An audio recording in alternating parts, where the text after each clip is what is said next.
સુરેન્દ્રનગર મહાનગરપાલિકાની ચૂંટણી માટે મતદાન મનપાની 13 વોર્ડના 52 સભ્યો માટે ચૂંટણી મતદારોએ પોતાના મતાધિકારનો ઉપયોગ કર્યો।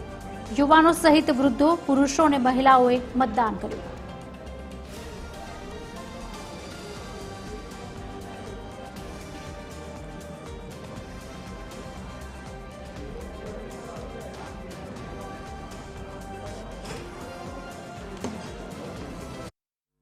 સ્થાનિક સ્વરાજ્યની ચૂંટણી જ્યારે આજ યોજાઈ રહી છે ત્યારે સુરેન્દ્રનગર મહાનગરપાલિકા જે સૌ પ્રથમ ચૂંટણી એ આજ યોજાઈ રહી છે તેને ખાસ કરીને જો કહીએ તો સવારથી જ લોકોમાં મતદાનનો જે ઉત્સાહ જોવા મળી રહ્યો છે, જેમાં અલગ અલગ બૂથો પર અલગ અલગ વોર્ડોમાં મતદાન યોજાઈ રહ્યું છે, જેમાં સવારથી લોકો પોતાના મતાધિકારનો ઉપયોગ કરી પોતાના મત આપશે અને જે 13 વોર્ડ ને 52 સીટ માટે જે ચૂંટણી યોજાઈ રહી છે જેમાં જે ખાસ કરીને જો કહીએ તો અત્યારે સવારથી તે લોકો ભારે મતદાન કરવા માટે ઉમટી પડ્યા છે। રાજેશ બહુરાજી, TV13 ગુજરાતી, સુરેન્દ્રનગર।